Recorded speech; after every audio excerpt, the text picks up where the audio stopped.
First-pass metabolism, also called the first-pass effect or presystemic metabolism, is the process by which a drug is extensively metabolized before it reaches the systemic circulation.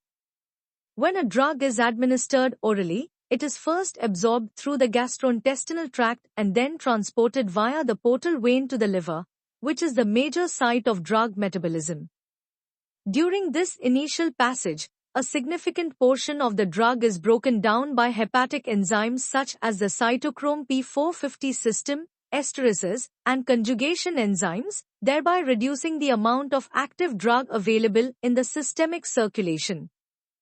In addition to the liver, metabolism can also occur in the intestinal wall by CYP3A4, esterases, and glucuronal transferases in the stomach, due to alcohol dehydrogenase in the intestinal lumen, by gut flora and digestive enzymes, and in the lungs, which is a minor site of metabolism during passage through pulmonary circulation.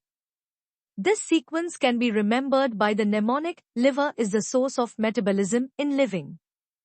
Because of this effect, the oral bioavailability of drugs undergoing high first-pass metabolism is markedly reduced.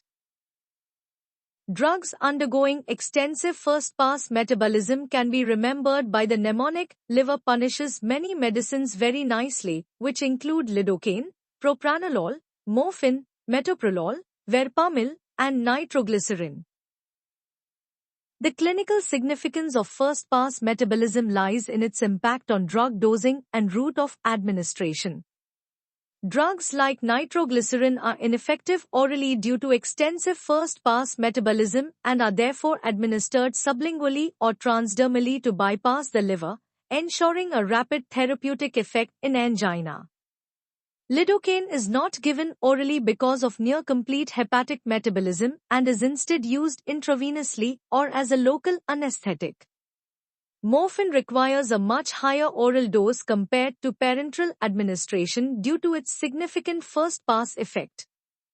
Drugs like propranolol and metoprolol require higher oral doses or controlled-release formulations to achieve therapeutic blood levels, while verapamil requires careful dose adjustments due to variable oral bioavailability. Thus, first-pass metabolism is an essential pharmacokinetic principle that explains why some drugs fail when given orally and why alternative routes of administration or modified formulations are used in clinical practice to optimize therapy.